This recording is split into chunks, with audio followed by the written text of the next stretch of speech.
भारतीय रक्षा संपदा का नया महानिदेशक किसे चुना गया है? इसका करेक्ट आंसर है शैलेंद्र नाथ गुप्ता। शैलेंद्र नाथ गुप्ता को भारतीय रक्षा संपदा निदेशक के रूप में नियुक्त किया गया है और वे भारतीय रक्षा संपदा सेवा के 1990 बैच के अधिकारी रहे हैं। इन्हें छावनी और रक्षा भूमि प्रबंधन में 3 दशकों से अधिक का विशिष्ट अनुभव रहा है और इनके नेतृत्व में भारत की रक्षा भूमि की दक्षता और पारदर्शिता बढ़ने की उम्मीद है। इस नियुक्ति से पहले इन्होंने विभिन्न पदों पर कार्य किया है। भारतीय रक्षा संपदा निदेशालय देश भर के लगभग 18 लाख एकड़ रक्षा भूमि के प्रबंधन और रखरखाव के लिए जिम्मेदार है। यह 6 कमांड, 38 रक्षा संपदा सर्किल और 61 छावनी बोर्डों के तहत काम करती है। हाल ही में किस देश में HIV रोगियों की 500% की वृद्धि देखने को मिली? इसका करेक्ट आंसर है फिलीपींस। फिलीपींस में इस वर्ष HIV संक्रमण में 500% की वृद्धि हुई है और इस संक्रमण से विशेष रूप से युवा पुरुष अधिक प्रभावित हैं। स्वास्थ्य विभाग के आंकड़ों के मुताबिक 2025 के पहले 3 महीनों में प्रतिदिन 57 नए मामले सामने आ रहे हैं, जो 1 साल पहले की तुलना में 500% की वृद्धि को दर्शाता है। नए मामलों में 95% पुरुष हैं, जिसमें 33% 15 से 24 वर्ष की आयु के और 47% 25 से 34 वर्ष की आयु के हैं। इस संक्रमण के बढ़ने से 2030 तक एड्स महामारी को समाप्त करने के संयुक्त राष्ट्र अभियान द्वारा निर्धारित वैश्विक लक्ष्यों को प्राप्त करने में सरकारी प्रयासों में बाधा उत्पन्न हुई है। फिलीपींस में HIV का पहला मामला 1984 में दर्ज किया गया था। विश्व एड्स दिवस हर साल 1 दिसंबर को मनाया जाता है, जिसका उद्देश्य है एड्स के प्रति वैश्विक जागरूकता फैलाना, इससे पीड़ित लोगों के साथ एकजुटता व्यक्त करना और इस बीमारी से मरने वालों को श्रद्धांजलि देना। यह दिवस पहली बार 1988 में मनाया गया था और यह संयुक्त राष्ट्र द्वारा मान्यता प्राप्त पहला स्वास्थ्य दिवस भी था। 4 जून को आक्रमण के शिकार हुए मासूम बच्चों का अंतर्राष्ट्रीय दिवस के रूप में किस संस्था ने चिन्हित किया? इसका करेक्ट आंसर है UN। 4 जून को आक्रमण के शिकार हुए मासूम बच्चों का अंतर्राष्ट्रीय दिवस के रूप में संयुक्त राष्ट्र ने इसे चिन्हित किया। संयुक्त राष्ट्र महासभा द्वारा 19 अगस्त 1982 को अपने आपातकालीन सत्र में 4 जून को इस दिवस के रूप में चिन्हित किया गया, जिसका उद्देश्य है दुनिया भर में उन बच्चों के अधिकारों की रक्षा के प्रति जागरूकता बढ़ाना जो शारीरिक, मानसिक और भावनात्मक शोषण का शिकार हैं। 51वें G7 शिखर सम्मेलन में कौन सा देश शामिल नहीं होगा? इसका करेक्ट आंसर है भारत। 51वें G7 शिखर सम्मेलन में भारत शामिल नहीं होगा। भारत 6 वर्षों में पहली बार होगा जब इसमें भाग नहीं लेगा। इस सम्मेलन में भाग न लेने का कारण भारत और कनाडा के बीच तनावपूर्ण राजनयिक संबंध हैं। G7 शिखर सम्मेलन का आयोजन 15 से 17 जून 2025 को कनाडा द्वारा आयोजित किया जाएगा और यह G7 शिखर सम्मेलन इसकी 50वीं वर्षगांठ का प्रतीक है। इस सम्मेलन में कनाडा जलवायु परिवर्तन, डिजिटल नवाचार और वैश्विक सुरक्षा सहित महत्वपूर्ण मुद्दों पर चर्चा का नेतृत्व करेगा। G7 यानी ग्रुप ऑफ 7 एक अंतर सरकारी राजनीतिक और आर्थिक मंच है, जिसमें शामिल हैं Canada, France, Germany, Italy, Japan, United kingdom और अमेरिका। इसमें यूरोपीय संघ भी शामिल है, लेकिन वह इसका औपचारिक सदस्य नहीं है। G7 अर्थव्यवस्था, सुरक्षा, स्वास्थ्य, ऊर्जा, पर्यावरण और अंतर्राष्ट्रीय सहयोग पर उच्च स्तरीय चर्चा के लिए एक मंच प्रदान करता है। G7 के सदस्य मुख्य रूप से IMF उन्नत अर्थव्यवस्थाएं हैं। G7 किसी संधि पर आधारित नहीं है और इसका कोई स्थायी सचिवालय या कार्यालय नहीं है। यह एक अध्यक्षता के माध्यम से आयोजित होने वाला सम्मेलन है, जो सदस्य देशों के बीच सालाना घूमता है। उत्तर प्रदेश सरकार ने पूर्व अग्निवीरों के लिए पुलिस में कितने प्रतिशत आरक्षण की मंजूरी दी है? इसका करेक्ट आंसर है 20%।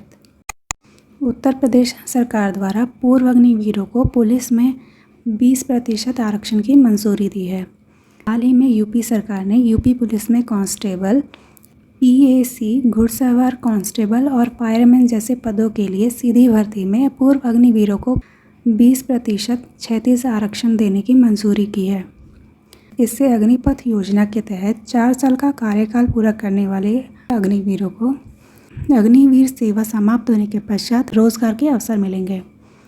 यह आरक्षण क्षैतिज होंगे, जिसमें सामान्य SC ST OBC जैसी सभी मौजूदा श्रेणियों में लागू है।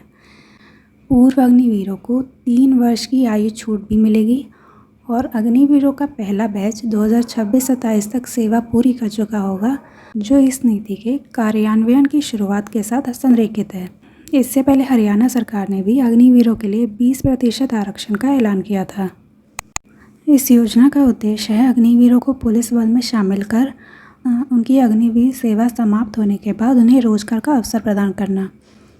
इसके अलावा इन सैन्य प्रशिक्षित उम्मीदवारों को शामिल कर यूपी पुलिस कार्यबल में अनुशासन, प्रतिबद्धता और दक्षता को बढ़ाना।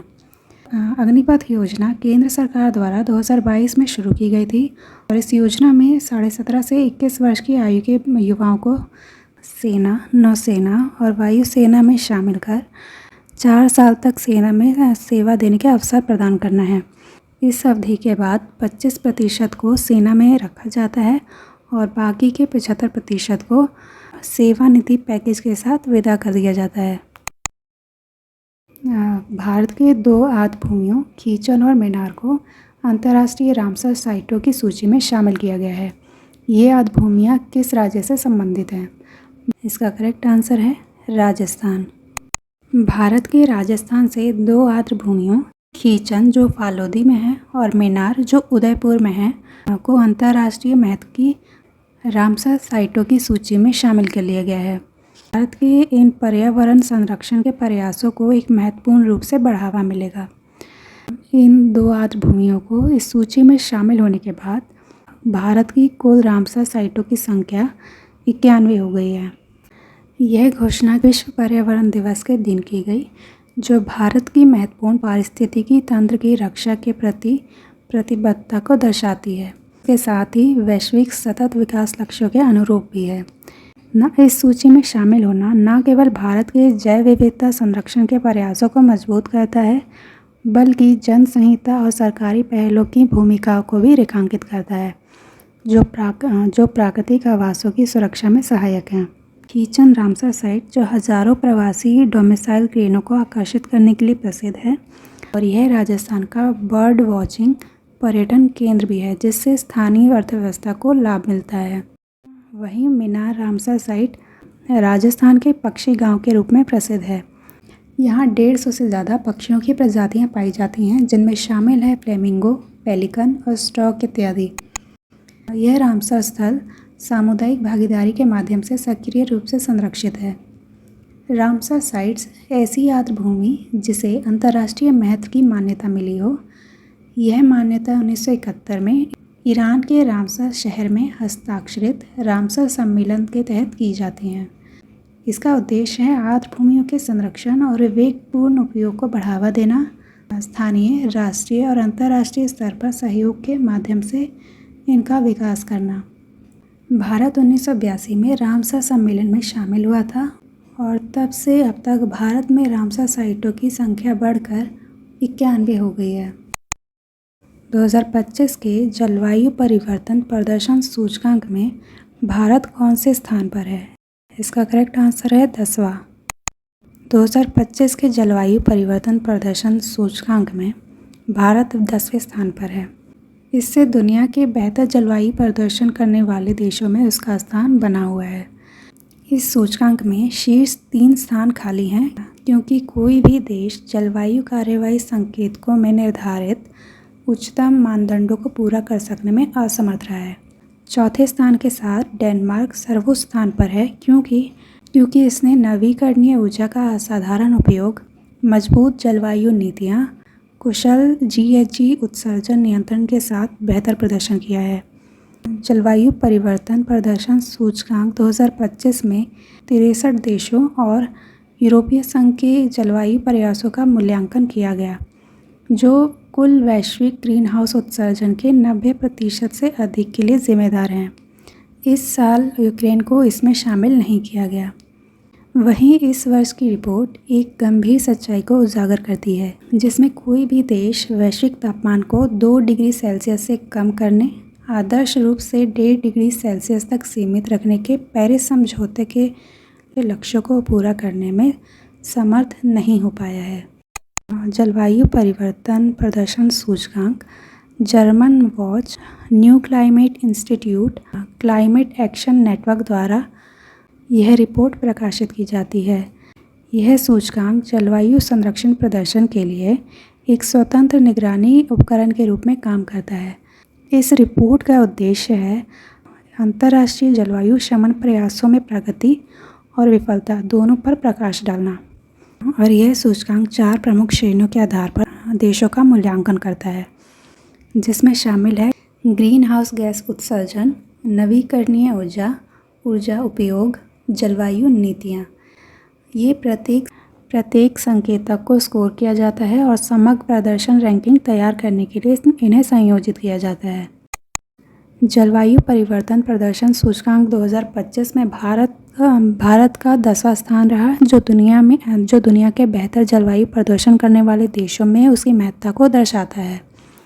भारत इस सूचकांक में 2024 के मुकाबले 2 पायदान खिसक कर नीचे आ गया है, लेकिन जलवायु पहलों के लिए इसे वैश्विक स्तर पर मान्यता मिलना जारी है। भारत का प्रदर्शन ग्रीन हाउस गैस उत्सर्जन में प्रति व्यक्ति कम उत्सर्जन करने पर उच्च रेटिंग, ऊर्जा दक्षता के सुधार के कारण उच्च रेटिंग, जलवायु नीति क्रियान्वयन में देरी के कारण मध्यम रेटिंग और नवीकरणीय ऊर्जा में महत्वाकांक्षी सौर लक्ष्यों के बावजूद कम रेटिंग।